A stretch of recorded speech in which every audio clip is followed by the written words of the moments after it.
Saksikan podcast Ramadan, cara seputar problematika Ramadan dan solusinya. Hanya di channel YouTube IHBS TV. Subscribe. Assalamualaikum warahmatullahi wabarakatuh. Pemirsa, kita berjumpa kembali di podcast Ramadan, bicara seputar problematika Ramadan dan solusinya. Nah, kali ini nih kita akan bicara seputar hukum kebiasaan-kebiasaan yang ada di masyarakat kita nih di Ramadan, di bulan Ramadan, yaitu bicara tentang ngabuburit, bicara tentang bukber dan seterusnya. Ini kita coba kulik tradisi-tradisi yang ada di negeri kita nih, selama masih sesuai dengan syariat juga insya Allah sih mubah-mubah aja. Tapi pertanyaannya begini, ini sebenarnya ngabuburit itu ada hukumnya gak diset? Ini kan udah membudidaya di negeri kita nih, ngabuburit gitu, bahasanya sih bahasa daerah gitu kan. Ya, itu gimana Ustaz hukumnya? Kalau ngabuburit artinya isinya misalnya ada yang kalau zaman-zaman mungkin pribadi saya Ustaz waktu kecil main layangan habis asar gitu kan. Terus kekinian zaman-zaman sekarang orang-orang ke pinggir pantai itu ada tuh, baru lihat di berita pinggir pantai di Surabaya gitu misalnya, sambil nunggu matahari terbenam. Tapi mohon maaf nih Ustaz, ada yang berduaan gitu kan, bukan mahram dan seterusnya, pacaran. Terus juga ada yang mungkin main bola, ada yang trek-trekan gitu kan, ada yang ngadu burung, maksudnya burung diterbang keplek-keplek gitu kan dan seterusnya. Itu gimana tuh Ustaz? Sambil nunggu buka. Ya, intinya budaya itu kan seperti kata ulama, al-adatu muhakkamatun. Jadi tradisi, kemudian adat istiadat, kebiasaan itu bisa dijadikan sebagai sumber hukum. Ya. Kalau menurut syariat tidak ada larangan, maka saat itu diperkenankan, jadi diperbolehkan. Nah, kecuali kalau memang di dalam adat istiadat itu atau kebiasaan orang itu terdapat kemaksiatan di dalamnya, seperti pacaran, seperti adanya itu tadi ngadu burung gitu ya. Ngadu burung berarti kan ada istilah judinya, berarti haramnya di situ. Kemudian ngetrek, ngetrek, balapan gitu, dan itu membahayakan diri dan orang lain. Haramnya tuh di situ. Adapun seseorang nunggu di pinggir pantai dalam mereka menunggu apa? Menunggu sunset gitu ya, matahari terbenam, dan dia sambil mungkin ngumpul, ada kajian di situ, kemudian dia baca Quran di situ dengan anak istrinya sambil mencari vibes lain lah gitu ya, suasana lain gitu. Maka yang demikian itu insya Allah tidak mengapa. Oke. Sambil mungkin kalau dia melihat kemaksiatan di situ itu lebih baik diingatkan. Mas, Ramadan jangan pacaran, batal puasanya. Maksudnya batal pahala puasanya, jangan banyak maksiat gitu ya, dan lain-lain. Itu seperti itu. Karena ketika itu kan dia melihat maksiat, hendaknya dia mengingkari kemungkaran minimal itu dengan lisannya. Dia nggak mau, maka saat itu ya sudah, terserah, kita sudah mengingatkan. Jadi lisan ini harus sering mengucapkan kata-kata merintahkan kebaikan, ngajak kebaikan, dan juga melarang dari kemungkaran, mencegahnya gitu. Kalau yang kayak tadi main bola, main layangan gitu. Main bola kan mubah, hal yang mubah. Ya. Yang penting tidak boleh itu adalah kebanyakan. Keseringan, canduan, sehingga melupakan. Itu kan main layangan hal yang mubah. Kemudian setiap main sore bola, gitu jadinya. Setiap itu main dulu. Tapi sebelumnya dia sudah baca Quran banyak, itu tidak mengapa, karena untuk kesehatan.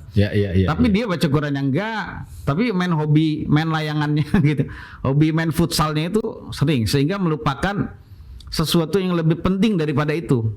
Seperti berdoa menjelang berbuka, zikir pagi, seperti petang, zikir petang, kemudian membaca Al-Quran tilawah, kan lebih baik seperti itu. Atau dia mungkin istirahat sebentar dalam rangka persiapan nanti untuk tarawih. Karena lucu, dia kecapean main futsal, kan sehat katanya. Ternyata pas lagi futsal, pas lagi habis tarawih, pas lagi tarawih dia lemas, alasannya tadi habis main futsal. Berarti ini tidak berpahala itu. Ini nggak bagus gitu. Baik. Walaupun kita katakan bahwasannya tarawih itu sunnah, tapi dia merugi seperti itu ya. Ini tidak bagus. Yang nggak boleh. Lebih baik dia olahraga yang ringan, habis itu dia ingat sehatmu itu adalah untuk ibadah. Jadi jangan sampai gara-gara sudah dapat sehat, namun ternyata dia untuk beribadah malah malas gitu ya. Yang penting futsalnya nggak taruhan gitu saja ya, gitu ya. Saja untuk sehat saja gitu. Baik. Ada juga tuh sambil Mungkin habis sahur main karambol, main monopoli gitu loh. Itu kocok-kocok pakai dadu, itu gimana tuh, Ustaz? Nah kalau karambol kan nggak ada dalil larangannya ya. Iya. Yang jelas selagi tidak ada menyia-nyiakan kewajiban, melalaikan dari kewajiban, dan di situ tidak ada maksiat, maka insya Allah tidak mengapa. Dan selagi juga tidak sering, tidak kelamaan, sehingga melupakan baca Quran. Mana zikir paginya, mana bacanya gitu ya. Nah seperti itu untuk karambol ya. Nah untuk monopoli karena di situ ada dadunya, semua permainan yang ada dadunya itu adalah diharamkan. Diharamkan. Jadi tidak dipergunakan seperti ular tangga, seperti ada ludo, ada apa gitu ya. Baik. Ini hal-hal yang memang banyak yang belum kita tahu, Ustaz. Terus kalau misal kayak katanya apa tuh anak-anak yang zaman sekarang tuh, anak-anak kecil kita tuh, anak-anak SD tuh main Uno, kartu gitu, Ustaz, dikocok tapi bukan gaple, bukan remi, bukan gitu. Itu gimana tuh, Ustaz? Kalau saya berpendapat bahwasannya hal itu menyerupai perilaku orang-orang fasik tukang judi gitu ya. Oh gitu. Maka sangat lebih baik itu dihindari. Walaupun nggak ada duitnya ya. Walaupun nggak ada duitnya, tapi lama-kelamaan dia akan meniru itu. Sebaiknya, dan itu ya tidak berfaedah lah kalau untuk menyerupai hal itu. Serupailah, miriplah dengan orang-orang yang baik gitu. Dan masih banyak ya, Ustaz ya, kegiatan yang lain yang positif ya. Dan maksiat itu apa, Khalid? Maksiat kalau ada dalam puasa itu membatalkan pahala puasa. Dan orang seperti itu masuk dalam sabda Nabi SAW, rubba shaimin laisa lahu min siyamihi ilal ju'. Jadi banyak banget orang yang puasa nggak dapat apa-apa dari puasanya, cuma hanya lapar saja, plus dahaga doang. Nah ini akan banyak seperti itu, dan itu puasanya orang awam. Dan sebaiknya kita sebagai hamba Allah naik pangkat, naik tingkatan. Dulu kalau kita puasa selalu begitu, sekarang saya tidak begitu. Nah, lakukan hal-hal yang terbaik, hindari maksiat itu yang terbaik. Setelah itu ditambah kebaikan-baikan. Sebab kemaksiatan ini kalau ada, selain itu menghilangkan pahala puasa, memang puasanya nggak batal, tapi membatalkan pahala puasa. Masya Allah, rugi ya. Itu kalau dosa akan ada, itulah yang membuat masjid-masjid kita itu di pertengahan Ramadan, di akhir Ramadan apalagi, itu pada sepi. Karena kemaksiatan itu benar-benar bisa membuat orang malas, candu, membuat rasa berat, kemudian rasa lemah terhadap kebaikan. Padahal untuk melakukan hal yang lain yang mungkin berat dia bisa itu, tapi untuk ibadah Allah Subhanahu wa taala takdirkan dia malas dan lemah itu. Baik. Demikian. Tadi bicara ngabuburitnya, Ustaz. Pasti kalau udah ngabuburit kan mau buka puasa nih. Tapi pertanyaannya begini, kita mau buka puasa nih, kita beli takjil gitu ya ke depan. Tapi jangankan ngomong 5:30 atau jam 5 kita beli takjil. Sekarang nih, Ustaz nih, jam berapa? 12:30 misalnya atau jam 1 udah menjajakan dagangan-dagangan, jadi bikin ngiler tuh, Ustaz. Kayak nonton itu aja tuh di TV, apa iklan-iklan makanan, sirup dan seterusnya tengah hari. Itu gimana tuh, Ustaz? Adakah hukum tersendiri? Silakan, Ustaz. Nah, tentang menjual makanan di siang hari bulan Ramadan ini adalah hal yang penting gitu ya. Nah, makanya memang yang terbaik adalah seseorang pas lagi siang hari bulan Ramadan dia tutup. Dia tutup khususnya untuk makanan yang dimakan saat itu juga.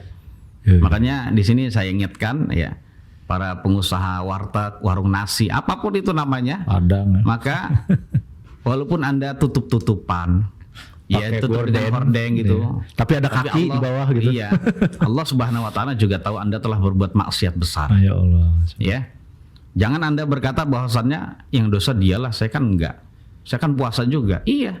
Tapi Anda melancarkan kemaksiatan, membantu orang berbuat maksiat. Fasilitasi ya. Ya Masya gitu Allah. ya. Karena mungkin dia yang berkata gini, kalau saya jual kepada non muslim gimana? Nah, itu tuh pertanyaan lagi tuh. Karena bisa jadi dia uzur. Maka kita katakan bahwasanya pertama, orang pada asalnya, asalnya itu manusia itu tidak ada uzur. Uzur itu kalau Anda tanya baru Anda akan tahu. Jadi secara umum orang itu diwajibkan puasa. Uzur itu adalah pengecualian. Nah, kalau sudah pengecualian berarti jumlahnya sedikit. Dan kita melihat fenomena ini adalah fenomena yang banyak orang nggak ada uzur, ternyata dia makan di siang hari bulan Ramadan. Loh kok dia bantu? Berarti dia membantu berbuat maksiat. Bantu Pahala puasa dia hilang. keburukan ya. Nah, kalau dia katakan lagi beralasan yang saya jualkan kepada non muslim, sampai saya tanyain, Bapak kalau muslim saya nggak mau jual. Tapi kalau Bapak kalau muslim saya nggak mau jual. Iya. Tapi kalau Bapak non muslim saya mau jual karena muslim nggak diwajibkan. Maka kita katakan yang jelas, ya para ulama mayoritas berkata begini, seperti kata Imam An-Nawawi. Saya nukil dari kitab Syarah Sahih Muslim. Al-madhhabus sahihul ladzi alaihil muhaqqiquna wal aktsarun annal kuffara mukhatabuna bi furu'is syara'. Ya. Fayahrumu alaihimul harir kama yahrufu 'alal muslim. Kama yahrufu 'alal muslimin. Jadi pendapat yang benar yang dipegang oleh para ulama ahli tahqiq dan juga mayoritas ulama adalah orang-orang kafir itu mendapatkan pesan syariat berupa perintah dan larangan juga sebagaimana diberikan kepada orang muslim. Sehingga beliau mencontohkan Imam An-Nawawi, haram juga orang kafir menggunakan sutra, khususnya laki-laki ya. Sebagaimana laki-laki muslim menggunakan sutra juga haram. Nah, itu kiaskanlah semuanya. Analogikan dengan yang lain. Begitu juga Ramadan. Jadi intinya gini, ketika Allah Subhanahu wa taala memerintahkan kita untuk sholat 5 waktu, siam Ramadan, haji ke Baitullah, zakat, dan lain-lain. Termasuk juga ketika Allah melarang kita, mengharamkan kita dari zina, riba, mencuri, surbul khamr gitu ya, mengkonsumsi khamr, maka mereka pun demikian. Nah, ketika mereka tidak melakukannya, ya maksiat mereka, tapi kita tidak boleh membantu. Saat itu mereka berdosa. Makanya Khalid, ya inilah kita bersyukur pada Allah ditunjuk menjadi seorang muslim dan muslimah, mukmin dan mukminah. Ya. Ketika Allah Subhanahu wa taala menunjuk kita, maka ya alhamdulillah ini menjadi jalan keselamatan kita. Nanti orang kafir Khalid, kata ulama itu, mereka itu nanti akan disiksa tidak hanya karena kufur saja. Mereka nanti disiksa karena mereka meninggalkan sholat juga. Orang kafirnya, kita nggak katakan muslim. Mereka juga disiksa karena meninggalkan sholat. Karena tidak siam Ramadan. Loh, makanya karena mereka juga tidak zakat, tidak haji ke Baitullah padahal mampu. Karena mereka berzina juga. Karena mereka mengkonsumsi khamar, makan babi, judi dan lain-lain. Judi juga sama. Ya. Jadi jangan pernah membantu mereka berbuat maksiat. Ya. Jadi karena dalam Islam ada prinsip yaitu berupa firman Allah, wa ta'awanu 'alal birri wat taqwa wa la ta'awanu 'alal itsmi wal 'udwan. Kalau saling membantu, tolong menolong dalam urusan kebaikan dan ketakwaan. Jangan saling membantu dalam urusan kemaksiatan dan pelanggaran agama. Ini termasuk pelanggaran agama. Masya Allah. Nah, dari situlah jangan buka warung di siang hari. Kecuali warung makan untuk orang yang ada uzur. Untuk umat yang ada uzur, seperti menjual makanan baby, makanan balita. Nah, itu kan makanan yang untuk muslim yang ada uzur, yaitu anak kecil kan belum wajib siam. Ya, atau kalau antum buka, antum tanya, kalau ibu haid saya akan jual, tapi kalau ibu tidak haid, ibu saya tidak akan jual. Kalau bapak musafir, saya akan jual. Kalau bapak tidak musafir, saya tidak akan jual. Dan dia tidak akan mungkin mau bertanya begitu. Oleh karena itu, untuk membersihkan diri dari dosa gimana? Tutup. Kapan dia bisa buka? Ya dia bisa buka menjelang nanti berbuka. Karena umumnya ya kita berbaik sangka ketika menjelang berbuka, berarti yang beli memang untuk buka puasa. Beli adalah untuk buka puasa dan itu dibungkus. Menjelang buka tapi dia ngelayani juga makan di situ. Lah sama aja gitu. Nah, ini seperti itu.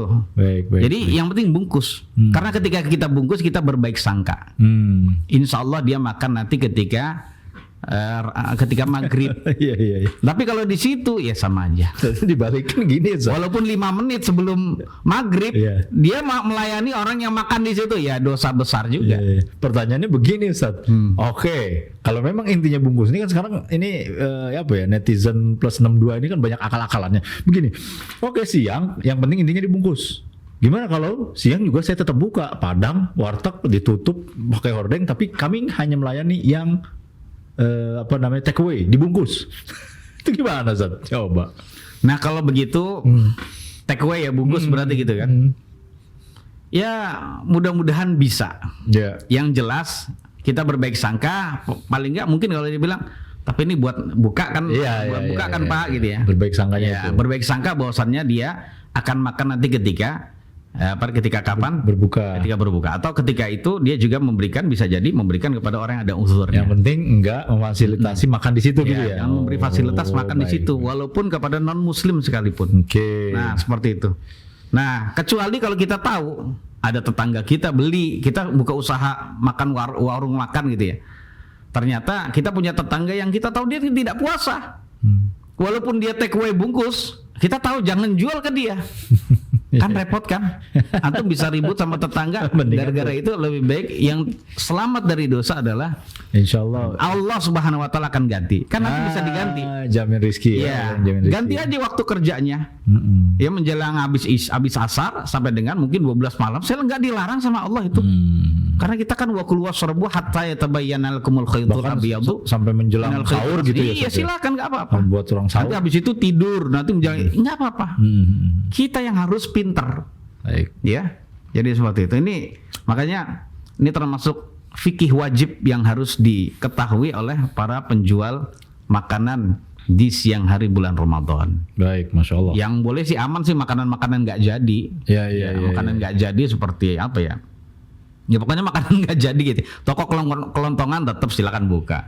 Yang Alfamart tetap buka gitu ya. Dan lain-lain. Wallahu a'lam. Baik Ustaz, ini ada pertanyaan lagi sebelum kita jeda dengan ini nih, dengan iklan kita. Pertanyaan lagi begini Ustaz. Tadi sudah ngabuburitnya menjajakan makanan di siang hari, tapi insya Allah boleh kalau berdasar untuk buka puasa bersama. Nah, bicara tentang buka puasa bersama, ada tradisi juga nih di kita nih, bukber. Iftar jama'i gitu kan, buka puasa bersama sampai sholat tarawih berjamaah di rumah gitu loh Ustaz. Gimana Ustaz? Ada sunnahnya gak nih? Atau setidaknya boleh gak? Atau ada dalilnya gak gitu? Ya buka bersama kan termasuk bentuk silaturahim ya. Baik. Keluarga gitu ya. Selagi di dalam tidak ada maksiat, ya maka insya Allah tidak mengapa. Ya, jangan sampai di situ ada maksiat, misalnya sambil menunggu berbuka di situ nyanyi-nyanyi, joget-joget, naudzubillah itu. Atau nyanyinya joget-jogetnya adalah habis maghrib gitu. Nah, itu termasuk maksiat juga. Jadi pada dasar hukum asalnya tidak mengapa, ya boleh-boleh saja. Namun hendaknya laki-laki ya, yang muslim ketika adzan ya dia takjil dulu, makan takjil, berbuka, habis itu dia sholat berjamaah di masjid. Ya. Karena itu adalah kewajiban laki-laki kalangan kaum muslimin yang sehat, yang mampu. Nah, nanti menjelang isya, ya pas lagi sholat isya dia ke masjid. Nanti pas taraweh di rumah, karena di situ akan menyelenggarakan taraweh gitu ya, berjamaah, itu tidak mengapa. Karena untuk sholat taraweh kan sholat sunnah, tidak diwajibkan untuk dilaksanakan di masjid. Jadi dia boleh melakukannya. Yang jelas nggak ada kemungkaran di situ ya Ustaz ya. Insya Allah tidak mengapa. Oke, kalau misalnya buka puasa bersama, begitu azan, wah bukan kurma dulu yang diambil, tapi Tuhan 9 cm gitu, rokok gitu. Itu gimana tuh satu hukumnya? Ya intinya puasa dia batal ketika itu karena dia sudah membatalkan puasanya, sudah sah puasanya dan dia membatalkannya, namun sayang dia membatalkan dengan yang haram. Oh baik, siap. Hal seperti ini pernah disinggung sama Abu Hamid Al-Ghazali. Iya? Imam Al-Ghazali dalam kitab Ihya Ulumuddin, beliau menjelaskan di antara rahasia siam itu adalah siam mengajarkan kita untuk menghindari makanan yang haram. Baik. Ya gitu ya. Karena agama kita mengajarkan siang hari itu menghindari makanan yang halal. Oh iya. Yang halal saja dihindari, hendaknya dia tahu ketika saat dia diperbolehkan makan, ya di waktu malam hari, dia hendaknya tahu bahwasannya yang haram pun harus ditinggalkan.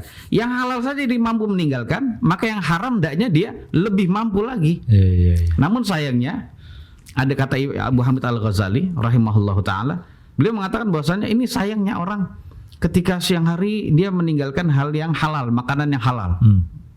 Tapi ternyata dia berbuka dengan yang haram atau yang subhat. Maka ketika itu beliau memberikan perumpamaan orang seperti ini sama seperti membangun suatu istana. Iya. Namun ternyata dia menghancurkan satu kota. Masya Allah. Ya sama aja. Jadi menghancurkan rahasia dari puasa itu. Percuma. Baik. Makanya ya kaum muslimin dan muslimat azanillahu wa iyyakum, di sini kami ingatkan diri kami dan juga antum semua, pas buka pilihlah, misalnya kalau ingin buka di restoran gitu ya, pilihlah restoran yang sudah dinyatakan halal oleh MUI dan juga pemerintah. Baik. Ya dalam mereka untuk menjaga agama kita. Jangan kita karena sekedar ingin gitu ya, sekedar ingin makan di yang mewah gitu ya. Ya nggak dilarang makanan yang mewah, tapi benar-benar memang halal. Kan sekarang kan ada ini apa namanya tradisi stick-stick gitu ya. Ya. Wah yang keren-keren itu. Ya. Seperti stick Wagyu A5 gitu ya. Gitu-gitulah ya. Semacam-macam kayak gitu-gitulah. Saya juga belum pernah gitu. Ya nggak apa-apa kalau memang ada pernyataan halal. Ya. Karena itu kan Wagyu itu kan dari Jepang. Jepang itu negara musyrik yang bukan ahli kitab Yahudi dan Nasrani gitu. Ya kita tidak menjamin di sana disembelih oleh siapa, disembelih oleh muslimkah dengan cara yang halalkah gitu ya. Kalau memang seperti itu maka sebaiknya jangan makan walaupun itu adalah daging yang katanya paling enak di dunia, tapi bagi orang beriman karena itu sebat itu adalah menjadi daging yang paling buruk. Lebih baik daging di pasar tapi halal muslim yang menyembelih. Ya. Itu lebih baik, lebih nikmat. Orang beriman itu halal itu adalah kebutuhan. Masya Allah. Tapi kalau orang yang mengikuti hawa nafsu, yang penting bagi dia adalah keinginan syahwat gitu ya. Baik. Wallahu a'lam. Na'udzubillah. Masya Allah. Pemirsa, di sini kita dapat poin nih. Ngabuburit jangan sampai sia-sia. Terus juga anak-anak kita juga jangan sampai kecanduan nih permainan-permainan yang masih banyak yang lebih kegiatan-kegiatan yang lebih baik lagi. Di antaranya nih di IHBS ini ada pesantren kilat loh. Di situ juga ada games, permainannya yang mendidik, insya Allah. Ada baca Quran, diajarin zikir pagi petang, ya. Bisa teman-teman atau pemirsa sekalian mendaftarkan putra-putrinya dari TK sampai dengan usia SMA ya, SMP SMA, baik putra maupun putri. Bagi pemirsa nih yang ingin mendaftarkan, silakan ke nomor di bawah ini ya, ketua panitia di 081183 kali 63 kali 80 081183 kali 63 kali 80 pesantren Ramadan. Dan juga tadi udah diingatkan nih lebih baik kita baca Quran. Di IHBS juga ada MHQ. Ya, jadi ada MHQ nasional 1446 Hijriah. Ya, ada kategori dari TK, SD, SMP, SMA, SMP dan SMA, terus juga usia 19 sampai 40 dan 40 tahun ke atas. Kapan nanti di akhir-akhir Maret, maka silakan daftar ke nomor di bawah ini ya, ke panitia Ramadan. Silakan. Menarik ya, pemirsa sekalian. Jadi kita tahu tuh bagaimana seharusnya yang jualan di tengah hari bolong, apalagi warteg buka walaupun ditutup gorden tuh. Kita udah tahu sampai di sini. Saya juga baru tahu tuh perincian ilmunya. Tinggal kita amalkan, mudah-mudahan jadi amal soleh dan berbuah pahala bagi kita. Kita bertemu lagi nanti di episode yang sangat menarik, dan kita cukupkan dulu pertemuan kita pada saat ini. Wassalamualaikum subhanakallahumma bihamdik, asyhadu an la ilaha illa anta, astaghfiruka wa atubu ilaik. Assalamualaikum warahmatullahi wabarakatuh. Saksikan podcast Ramadan, cara seputar problematika Ramadan dan solusinya. Hanya di channel YouTube IHBS TV. Subscribe.